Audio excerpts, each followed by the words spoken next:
Hello मेरे प्यारे बच्चों आज हम क्लास 9th के चैप्टर 6 ऊतक के पाठ के बीच के प्रश्न उत्तर को देखेंगे। तो चलो देखते हैं हमसे प्रश्न 1 में क्या पूछा गया है। बच्चों ये पुरानी बुक में पेज नंबर 77 पर और नई बुक्स में पेज नंबर 61 पर गिवन है। तो चलो देखते हैं पहला क्वेश्चन क्या है, ऊतक क्या है। तो यहाँ पे पूछा जा रहा है कि ऊतक क्या होते हैं। तो उसका उत्तर क्या है, समान उत्पत्ति एवं समान कार्य को करने वाली कोशिकाओं का वह समूह जिसकी मूलभूत संरचना समान हो, ऊतक कहलाता है। अब यहाँ पे वो कहते हैं जो कोशिकाएं जो होती हैं जो एक जैसा कार्य करती हैं, जब वो इकट्ठी हो जाती हैं तो जो वो संरचना होती है उसको क्या कहा जाता है, ऊतक कहा जाता है। और जो ये कोशिकाएं होती हैं ये एक जैसा कार्य करती हैं। ठीक है, तो आई होप ये क्वेश्चन आपको समझ में आ गया होगा। अब नेक्स्ट क्वेश्चन देखते हैं। नेक्स्ट क्वेश्चन में क्या पूछा गया है।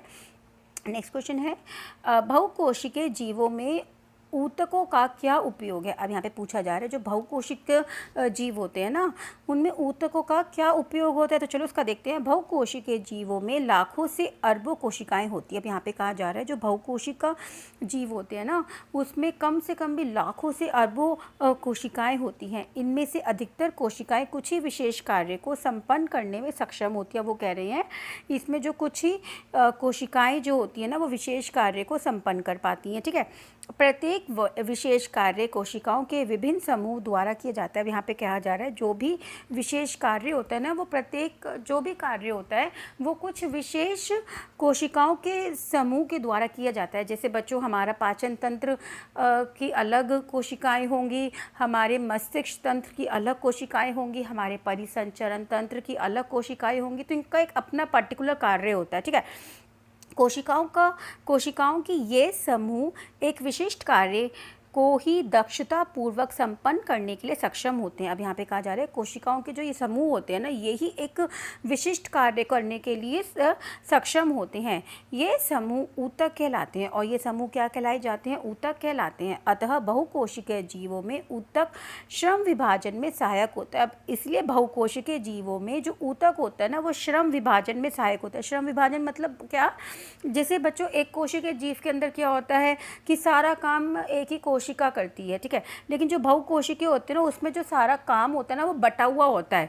तो इसी वजह से जो ऊतक होता है ना वो श्रम विभाजन में सहायक होता है, सभी के ऊपर बराबर बराबर काम होता है। तो इसलिए बहुकोशिकीय जीवों में जो ऊतक होता है उसका ये महत्वपूर्ण कार्य होता है, श्रम विभाजन में सहायक होता है। तो आई होप बच्चों ये आपको क्वेश्चन का आंसर अच्छे से क्लियर हो गया होगा। ठीक है, अब हम नेक्स्ट क्वेश्चन देखेंगे जो नई बुक्स में पेज नंबर 65 पर गिवन है। ठीक है बच्चों, उसका पहला क्वेश्चन है क्वेश्चन नंबर 1, इसको नाम दे लीजिएगा बच्चों। क्वेश्चन नंबर 1 है ये, सरल ऊतक कितने प्रकार के होते हैं। अब यहाँ पे पूछा जा रहा है जो सरल ऊतक होते हैं वो कितने प्रकार के होते हैं। तो बच्चों सरल ऊतक जो होते हैं मुख्यतः 3 प्रकार के होते हैं। एक होता है मृदूतक, एक होता है हमारा स्थूल कोण ऊतक, एक होता है द्रोतक। ठीक है, तो बच्चों इसको सिंपल हम कहेंगे मृदोतक ऊतक होता है, एक होता है स्थूल कोण ऊतक, एक होता है दृढ़ ऊतक होता है। तो आई होप ये आपको अच्छे से क्लियर हो गया होगा। नेक्स्ट क्वेश्चन देखते हैं। नेक्स्ट क्वेश्चन क्या है, नेक्स्ट क्वेश्चन है प्ररहो का शीर्षस्थ विभज्योतक कहाँ पाया जाता है। अब बच्चों यहाँ पे पूछा जा रहा है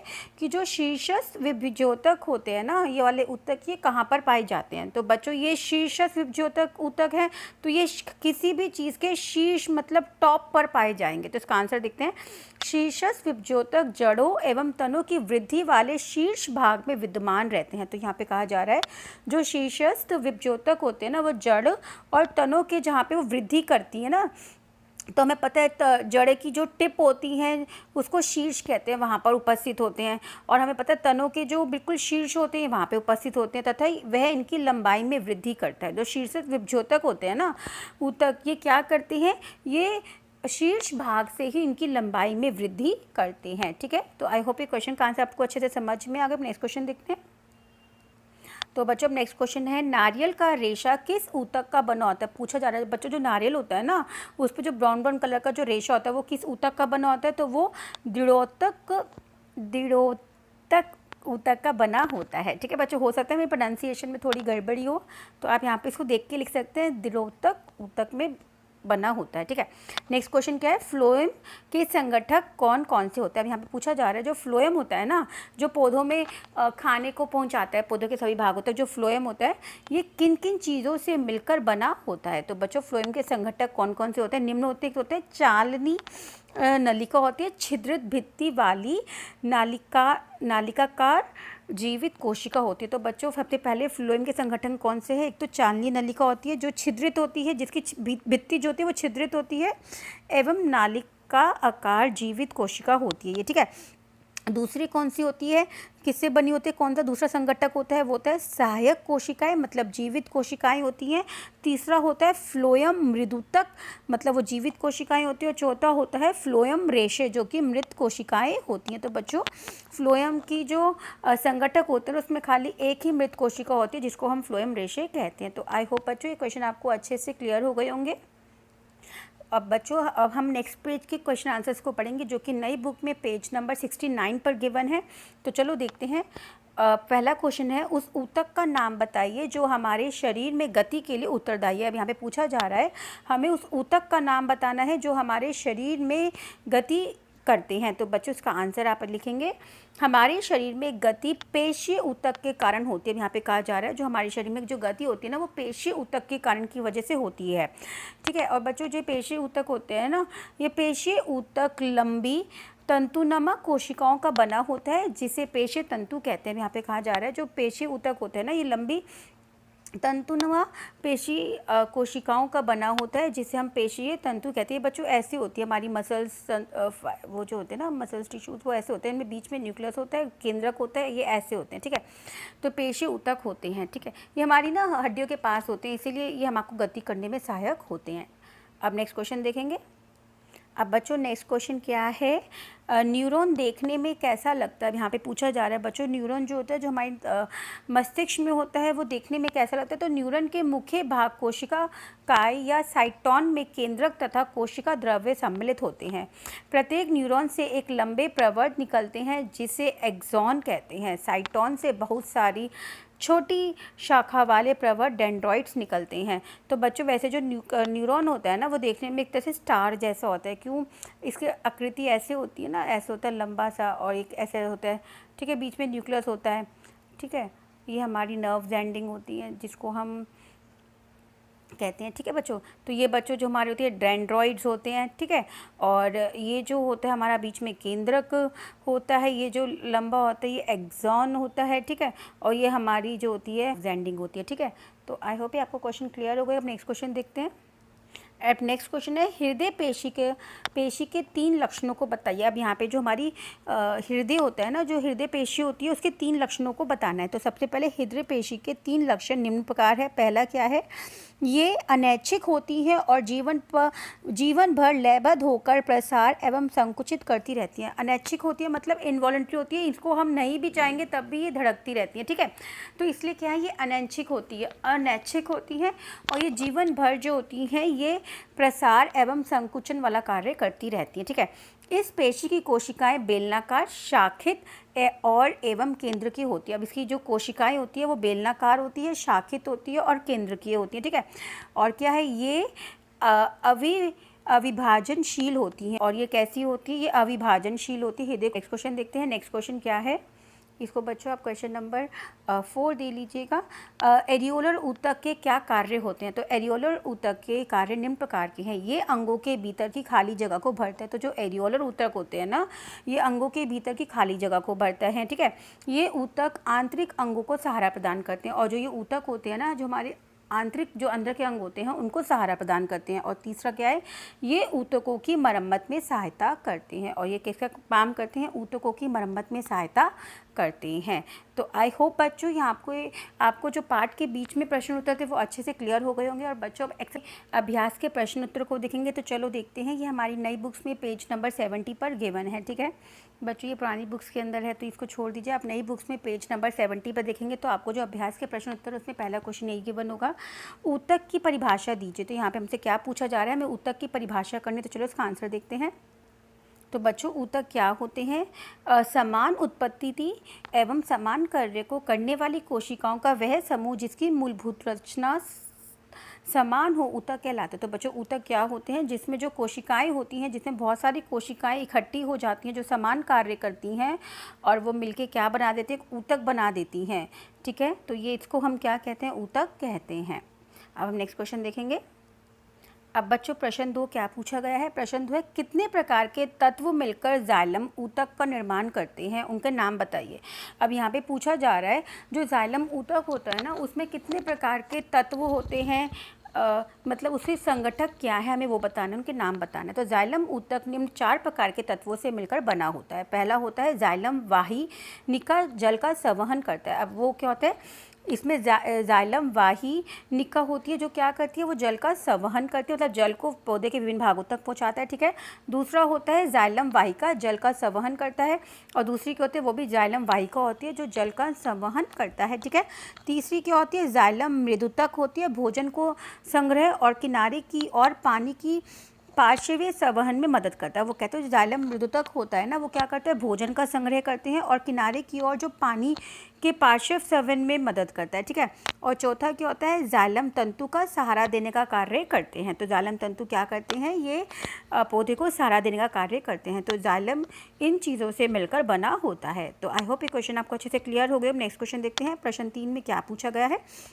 प्रश्न 3 है पादपों में सरल ऊतक जटिल ऊतक से किस प्रकार भिन्न होते हैं। अब यहाँ पे पूछा जा रहा है जो पौधे होते हैं ना उसके अंदर जो सरल ऊतक होते हैं वो जटिल ऊतक से कैसे अलग होते हैं, हमको हमें इनका डिफ्रेंसिएशन करना है। तो यहाँ पे हम सरल ऊतक लिख देंगे, यहाँ पे जटिल ऊतक लिख देंगे। उत्तर देखते हैं। सरल ऊतक जटिल ऊतक से निम्न प्रकार से भिन्न होते हैं। तो सबसे पहला अंतर क्या आ जाएगा, सबसे पहला अंतर आ जाएगा यह एक ही प्रकार की कोशिकाओं का मिलकर बना होता है। जो सरल ऊतक होते हैं तो वो एक ही प्रकार की कोशिकाओं से मिलकर बना होता है और जो जटिल ऊतक होते हैं ये एक से अधिक प्रकार की कोशिकाओं से मिलकर बने होते हैं। ठीक है। दूसरा अंतर क्या आ जाएगा, ये मुख्यतः भोजन संग्रह तथा पादपों को यांत्रिक सहायता प्रदान करते हैं। यहाँ पे कहा जा रहा है जो सरल ऊतक होते हैं ना ये भोजन संग्रह करते हैं और पादपों को यांत्रिक सहायता प्रदान करते हैं। ठीक है। और जो बच्चों जटिल ऊतक होते हैं ना ये मुख्यतः भोजन पानी और खनिज लवणों के सहन में सहायक करते हैं। अब जो ये जटिल ऊतक होते हैं ये किस किस में सहायता करते हैं, भोजन पानी और खनिज लवणों के संवहन में सहायक होते हैं, मतलब ये पौधों के सभी भागों तक ये चीज़ें पहुँचाते हैं। और जो सरल ऊतक होते हैं यांत्रिक सहायता मतलब उसको मजबूती प्रदान करते हैं। ठीक है। थर्ड देखते हैं उदाहरण क्या आ जाएंगे सरल ऊतक के, मृदुतक, स्थूल कोण ऊतक और दृढ़ोतक ऊतक। ठीक है। और जो जटिल ऊतक आ जाएंगे उदाहरण आ जाएंगे जाइलम और फ्लोएम। तो बच्चों एक ट्रिक बता देती हूँ, ज से जाइलम ज से जल। तो जाइलम जो होता है वो जल का संवहन करता है और फ्लोएम जो होता है फ से फ्लोएम, फ से फूड, तो ये फूड का संवहन करता है। ठीक है बच्चों। अब नेक्स्ट क्वेश्चन देखते हैं। नेक्स्ट क्वेश्चन में क्या है, क्वेश्चन नंबर 4 क्या है, कोशिका भित्ति के आधार पर मृदुतक, स्थूल कोण ऊतक और दृढ़ोतक के बीच में भेद स्पष्ट करो। अब हमें क्या करना है, कोशिका भित्ति के आधार पर इन तीनों जो सरल ऊतक होते हैं इनके अंदर अंतर को बताना है। तो ठीक है, मृदुतक, स्थूल कोण ऊतक और दृढ़ोतक में अंतर निम्न प्रकार है। तो कैसे है, सबसे पहला क्या है, ऐसे लिख देंगे मृदुतक, स्थूल कोण ऊतक और दृढ़ोतक। तो सबसे पहले कोशिका भित्ति पतली एवं केवल सेलुलोज की बनी होती है। अब जो मृदुतक होते हैं ना इनकी कोशिका भित्ति बच्चों बहुत ही पतली होती है और वो किसकी बनी होती है, केवल सेलुलोज की बनी होती है। और स्थूल कोण ऊतक जो होते हैं इनकी कोशिका भित्ति कोनों पर पैक्टिन के जमाव के कारण मोटी होती है। अब ये जो कोने होते हैं इनके कोनों पर ये पैक्टिन के कारण मोटी होती है। और जो दृढ़ोतक होते हैं ना इनकी कोशिका भित्ति लिग्निन के जमाव के कारण सख्त एवं मोटी होती है। और जो ये दृढ़ोतक होते हैं इनकी जो होती है ना भित्ति वो लिग्निन के जमाव के कारण सख्त होती है और मोटी होती है। तो बच्चों हमें कोशिका भित्ति के आधार पर बताना था, तो ये इन तीनों के अंदर कोशिका भित्ति के आधार पर अंतर है। तो आई होप ये क्वेश्चन आपको समझ में आ गया। अब नेक्स्ट क्वेश्चन देखते हैं। नेक्स्ट क्वेश्चन क्या है, रंध्र के कार्य क्या कार्य हैं। यहाँ पे पूछा जा रहा है कि रंध्र के क्या कार्य होते हैं। तो रंध्र के कार्य निम्न प्रकार है। पहला क्या है, ये पत्तियों में वायुमंडल से गैसों का आदान प्रदान करने के लिए प्रयुक्त होते हैं। अब जो पत्तियों में जो गैसों का आदान प्रदान होता है ना वो रंध्र के कारण ही होते हैं। ठीक है। दूसरा क्या होता है, वाष्पोत्सर्जन की प्रक्रिया भी रंध्रों के द्वारा होती है। अब जो वाष्पोत्सर्जन की प्रक्रिया होती है जिसमें पौधों में आपने देखा है ना सुबह सुबह पत्तियों में पौधों की नीचे सरफेस पे बूंदें आ जाती है जिसको हम ओस कहते हैं, तो वो बच्चों वाष्पोत्सर्जन होता है। तो ये कार्य भी रंध्रों के द्वारा ही होता है। ठीक है। अब नेक्स्ट क्वेश्चन देखेंगे। नेक्स्ट क्वेश्चन क्या है, नेक्स्ट क्वेश्चन है 3 प्रकार के पेशीय रेशों से चित्र बनाकर अंतर स्पष्ट करिए। अब यहाँ पे हमें जो 3 प्रकार की जो पेशीय रेशे होते हैं उनमें चित्र बनाकर अंतर को स्पष्ट करना है, रेखित, अरेखित और कार्डिक पेशीय ऊतक। तो बच्चों हमें क्या करना है, हमें रेखित और अरेखित और कार्यपेशिक ऊतकों के चित्र बनाने हैं। बच्चों ये नई बुक्स के अंदर जो 6.11 जो फिगर है ना एनसीईआरटी की बुक्स में, उसके अंदर ये डायग्राम बने हुए हैं। फिर भी मैं आपको दिखा देती हूँ इसके डायग्राम्स कैसे हैं बच्चों, ऐसे हैं, ठीक है। तो यहाँ पे ये दिखाया हुआ है, जो ए है ना पहले वाला, जो ये ए है, ये वाला क्या है, ये रेखित है। देखा यहाँ पे ये बच्चों ये ऐसा होता है लंबे, और इसके बीच में कोनों पे जो केंद्रक होते हैं, ठीक है, और ये बीच में जो धारियाँ होती हैं ना रेखित होती हैं, ठीक है, ये धारियाँ होती हैं रेखित, ऐसे ऐसे ऐसे ऐसे ऐसे ये धारियाँ होती हैं रेखित होती हैं, ठीक है। तो इसको हम रेखित कहते हैं। और दूसरी जो होती है बच्चों, ये हमारी अरेखित कोशिकाएं होती हैं, ये ऐसी ऐसी होती है मसल्स की तरह, ठीक है, ये ऐसी लंबी होती है, इनमें बीच में केंद्रक होता है, ठीक है, और ये होती है हमारी ऐसी, ठीक है। और तीसरी कौन सी होती है बच्चों, हमारी कार्डियक कोशिकाएं होती है। कार्डियक कोशिकाएं जो बच्चों होती है ऐसी ब्रांच सी होती हैं, इनमें ब्रांच होती हैं, ठीक है, जैसे होते हैं ना ब्रांच सी होती हैं ये, और इनमें ऐसे धारी होती है, ऐसे धारी होती हैं इनमें भी, और बीच बीच में केंद्रक होते हैं। तो ये बच्चों डिफरेंस है। तो आप इनको या तो वीडियो पॉज करके आप बना सकते हैं इसको, ठीक है, और नहीं तो आपकी एनसीईआरटी की बुक में भी गिवन है। तो आई होप बच्चा आपको क्लियर हो गया। यहाँ पे इसका अंतर दे रखा है। रेखित पेशी क्या होती है, रेखित पेशी इस ऊतक की कोशिकाएं लंबी, बेलनाकार, अशाखित और बहुकेंद्रीय होती हैं, ठीक है। अरेखित पेशिकाएं क्या होती है, इसकी कोशिकाएं लंबी और सिरों से नुकीली एवं एक केंद्रीय होती है। तो बच्चों यहाँ पे अरेखित पेशिकाएं दिखाई थी ना, कि देखो ये सिरों से जो इसके सिरे होते हैं, जो होते हैं वो नुकीले होते हैं, ठीक है, और बीच में होती हैं, ठीक है, ऐसे केंद्रिक होती हैं, ठीक है। और जो कार्डिक पेशिकाएं होती हैं ये बेलनाकार, शाखित और एक केंद्रीय होती हैं। अब तो ये शाखित क्यों होती है बच्चों, देखो ये ना ब्रांच ऐसी ब्रांच सी बनती है इनमें, ठीक है, ब्रांच होती हैं ये ब्रांच सी बनती है, ठीक है, तो इसलिए शाखित होती है। तो आई होप ये आपको अच्छे से क्लियर हो गया। अब नेक्स्ट क्वेश्चन देखते हैं। नेक्स्ट क्वेश्चन क्या पूछा गया है, प्रश्न 7, कार्डिक पेशी का विशेष कार्य क्या है। यहाँ पे पूछा जा रहा है जो कार्डियक पेशी होती है उनका कार्य क्या होता है। तो उत्तर है, हृदय पेशी सामान्य स्थिति में बिना थके जीवन भर लयबद्ध प्रसार एवं संकुचन करती रहती है। तो हमें पता है जो हमारे हृदय की जो पेशियाँ होते हैं ये हमारा क्या करती है, बिना रुके जीवन भर तक ये प्रसार और संकुचन करती रहती है, जिससे हमारा जो ब्लड होता है शरीर के सभी भागों तक पहुंचता रहता है, ठीक है। तो ये हृदय पेशी का या कार्डिक पेशी का विशेष कार्य होता है। अब नेक्स्ट क्वेश्चन देखते हैं। 8वां क्वेश्चन क्या है, 8वां क्वेश्चन है, रेखित, अरेखित तथा कार्डिक पेशियों में शरीर की संरचना, कार्य और स्थान के आधार पर अंतर स्पष्ट करिए। अब बच्चों यहाँ पे हमें इन तीनों पेशियों में, रेखित, अरेखित और कार्डिक पेशियों में किसके आधार पर इनका अंतर करना है, कार्य, संरचना और स्थान के आधार पर अंतर स्पष्ट करना है। तो चलो देखते हैं इसका आंसर क्या है। इसका अन्य प्रकार है बच्चों, आपको ऐसे ही कर लेना है। यहाँ पे आपको गुण लिख लेना है, फिर यहाँ पे रेखित पेशी, यहाँ पे अरेखित पेशी, यहाँ पे कार्डिक पेशी। तो गुण क्या है, संरचना, क्योंकि हमसे बोला गया है क्वेश्चन में हमें 3 कार्यों के आधार पर करना है, हमें एक संरचना के आधार पर करना है अंतर, एक कार्य और स्थान के आधार पर अंतर स्पष्ट करना है। तो हमने सबसे पहले क्या ले लिया, संरचना ले ली। तो जो रेखित पेशी की होती है, इस ऊतक की कोशिकाएं लंबी, बेलनाकार, अशाखित और बहुकेंद्रीय होती हैं, ठीक है। और अरेखित पेशिकाएं जो होती हैं, कोशिकाएं लंबी, एक केंद्रीय और तर्करूपी होती हैं, ठीक है। और कार्डिक पेशिकाएं जो होती है, कोशिकाएं बेलनाकार होती हैं, शाखित होती हैं और एक केंद्रीय होती हैं। ये तो संरचना हो गई, ठीक है। और इन पेशियों में हल्के तथा गहरे रंगों में एकांतर क्रम में धारियाँ होती हैं, और इसमें क्या होती है, इसमें धारियाँ नहीं होती, इसमें दिखाया था ना ऐसे जैसे धारियाँ सी होती हैं, बीच बीच में ऐसे ऐसे ऐसे धारियाँ होती हैं, ठीक है। और यहाँ पे कोनों में न्यूक्लियस होते हैं बीच में, ठीक है। और इसमें क्या होता है, इसमें धारी नहीं होती, ऐसी लंबी लंबी सी होती है, कोनों से ऐसी होती है, लंबी लंबी सी होती है। और इसमें हल्के रंग की धारियाँ होती हैं, इसमें जो होती है हल्के रंग की धारियाँ होती हैं, ठीक है। अब क्या है, अब बच्चों अब कौन सा गुण लेना है, अब हमारा गुण आ जाएगा स्थान। अब हमें स्थान के आधार पर इन तीनों में अंतर स्पष्ट करना है। तो रेखित पेशी जो होती हैं ये पेशियाँ हाथ और पैर में स्थित होती है। तो ये कहाँ पे पाई जाती है बच्चों, ये हमारे हाथ में और पैर में होती हैं, तथा अधिकतर अस्थियों से जुड़ी होती हैं। और ये हमारी अस्थियों से जुड़ी होती है, जिसकी वजह से हमारे शरीर में गति आती है। तो रेखित पेशियाँ जो थी हमारी पेशी, इन्हीं की वजह से हमारे शरीर में गति हो पाती है। फिर क्या आती है अरेखित पेशिकाएँ, ये पेशियाँ आहार नाल, रुधिर नलिका, आँख की पलक, मूत्रवाहिनी और फेफड़ों की श्वसनी में पाई जाती हैं, ठीक है। और कार्डिक पेशियाँ, ये पेशियाँ केवल हृदय में पाई जाती है। तो ये इनका स्थान है, कहाँ कहाँ पे तीनों पाई जाती हैं। और तीसरा अंतर हमें किस पे स्पर्श करना था, कार्य को लेके। तो उसका कार्य क्या है, जो रेखित कोशिकाएं होती है हाथ पैर हिलाने जैसी शारीरिक गतिविधियां इसी के कारण हो पाती हैं, ठीक है।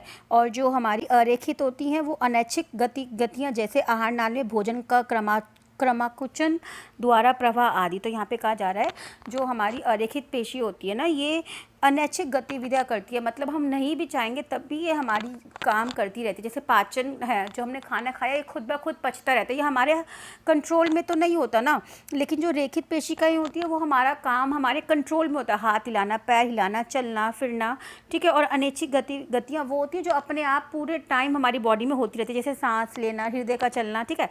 और हृदय कोशिका जो कार्डिक कोशिका होती है हृदय का प्रसार एवं संकुचन करती है, और जो कार्डिक पेशी होती है ना ये हमारे हृदय में प्रसार एवं संकुचन करती है, कॉन्ट्रैक्शन और रिलैक्सेशन करती है। तो आई होप बच्चों ये क्वेश्चन आपको अच्छे से क्लियर हो गया। नेक्स्ट क्वेश्चन देखते हैं। नेक्स्ट क्वेश्चन क्या है बच्चों, ये बहुत इंपॉर्टेंट क्वेश्चन है, न्यूरॉन का एक नामांकित चित्र बनाइए, पेपर में ज़रूर आता है। तो चलो इसका चित्र देखते हैं। इसका चित्र कैसे है, ये बीच में एक केंद्रक है, आपको ऐसे बना देना है, ठीक है। और ये हमारी ऐसे बनाएंगी, ये तंत्रिकाश होती है, ये डेंड्राइड्स होती हैं, और सबसे एंड में क्या है तंत्रिका के सिरे होते हैं, ठीक है। और इसके नीचे क्या है, ये बीच में कोशिकाएँ होते हैं। तो बच्चों ये हमारा एक न्यूरॉन का चित्र है, ठीक है। ये बहुत इंपॉर्टेंट है, इसको आप अच्छे से देख लीजिएगा और अच्छे से याद भी कर लीजिएगा, ठीक है। अब नेक्स्ट क्वेश्चन क्या है, नेक्स्ट क्वेश्चन में हमसे पूछा जा रहा है निम्नलिखित के नाम लिखिए। तो ऊतक जो मुख के भीतरी आस्तर का निर्माण करते हैं, तो बच्चों ऐसे कौन से ऊतक होते हैं जो हमारे मुख के भीतरी आस्तर का निर्माण करते हैं, तो उसको हम क्या कहेंगे, उत्तर क्या आ जाएगा इसका, शल्की एपिथीलियम। क्या आ जाएगा, शल्की एपिथीलियम। बच्चों ये वाला क्वेश्चन भी बहुत इंपॉर्टेंट है, पेपर में ज़रूर आता है, इनमें से एक दो क्वेश्चन। फिर आ जाएगा ऊतक जो मनुष्य में पेशियों को अस्थि से जोड़ता है, तो वो कौन सा ऊतक है जो पेशियों को अस्थि से जोड़ता है, तो बच्चों उसको हम क्या कहते हैं, कंडरा कहते हैं। क्या कहते हैं, कंडरा कहते हैं, जो अस्थियों को पेशियों से जोड़ता है, ठीक है। फिर थर्ड क्वेश्चन क्या है, थर्ड है ऊतक जो पादपों में भोजन का संवहन करता है, तो कौन सा ऊतक होता है जो पादपों में भोजन का संवहन करता है, फ्लोएम। मैंने बताया था ज से जाइलम, तो ज से जल, फ से फ्लोएम, तो फ से फूड, भोजन का संवहन करता है, ठीक है। फिर नेक्स्ट क्या है, ऊतक जो हमारे शरीर में वसा का संचय करता है, तो वो कौन सा ऊतक है जो हमारे शरीर में वसा को संचय करता है, तो वो होता है वसामय एडिपोज ऊतक, तो वो उसका नाम क्या है, वसामय एडिपोज ऊतक। फिर क्या है, तरल आधात्री सहित संयोजी ऊतक कौन सा होता है, तो बच्चों रुधिर एवं लसिका होता है, ठीक है। और मस्तिष्क में स्थित ऊतक कौन से होते हैं, तो बच्चों मस्तिष्क में स्थिर ऊतक तंत्रिका ऊतक होते हैं, जिसको हम न्यूरॉन भी कहते हैं। तो आई होप बच्चों क्वेश्चन आपको अच्छे से समझ में आ गया होगा। ये बहुत इंपॉर्टेंट क्वेश्चन है, पेपर में ज़रूर आता है इसमें से क्वेश्चन, ठीक है। अब नेक्स्ट क्वेश्चन देखेंगे। नेक्स्ट क्वेश्चन में हमसे क्या पूछा गया है, निम्नलिखित में ऊतक के प्रकार की पहचान करें। अब हमें क्या करना है, यहाँ पे हमें चीज़ें बता दी गई हैं और हमें इनके ऊतक की पहचान करनी है। तो जैसे सबसे पहले क्या है, त्वचा। त्वचा में कौन से ऊतक होते हैं, तो बच्चों त्वचा में हमारे स्तरित शल्की एपिथीलियम ऊतक होता है। पादप की वल्क में कौन सा होता है, अधिचर्म ऊतक मतलब दृढ़ोतक होता है। अस्थि में कौन से होते हैं, संयोजी ऊतक होते हैं। वृक्कीय नलिका का आस्थान में कौन से ऊतक होते हैं, घनाकार एपिथीलियम होते हैं। और संवहन बंडल में कौन से होते हैं, जटिल स्थायी संवहन ऊतक या जाइलम और फ्लोएम ऊतक होते हैं।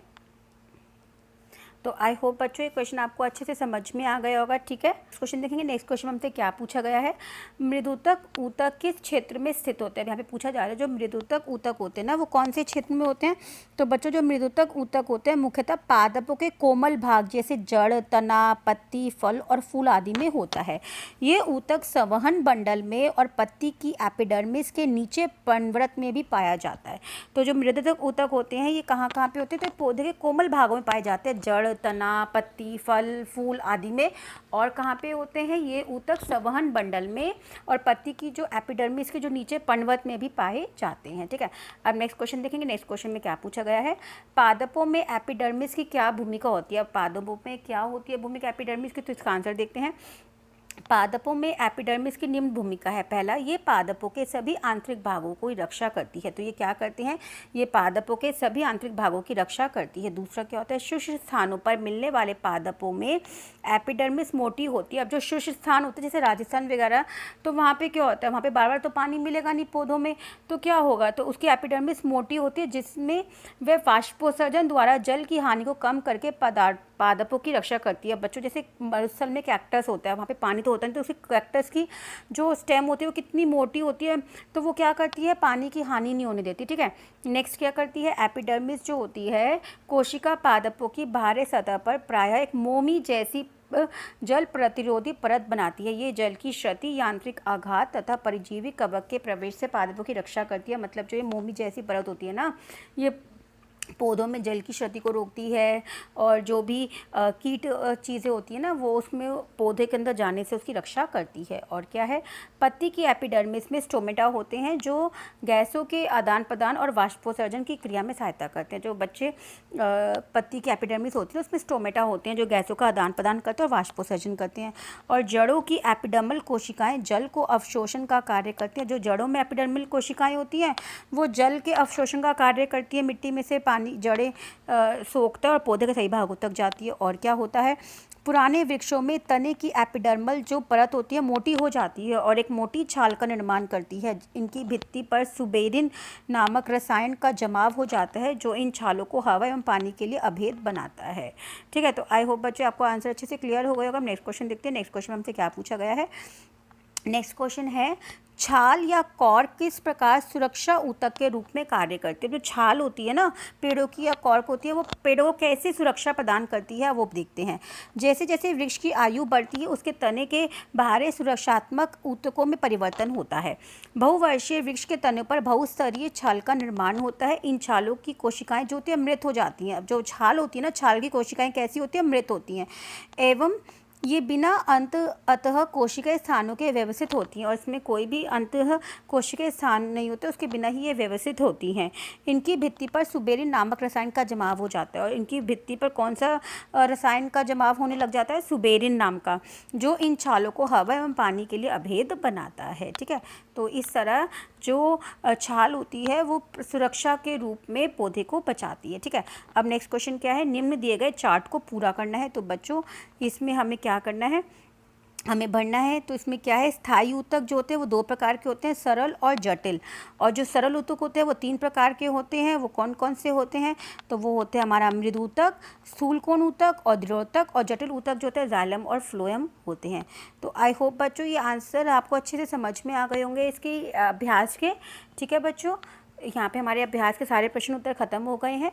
Bye bye, take care.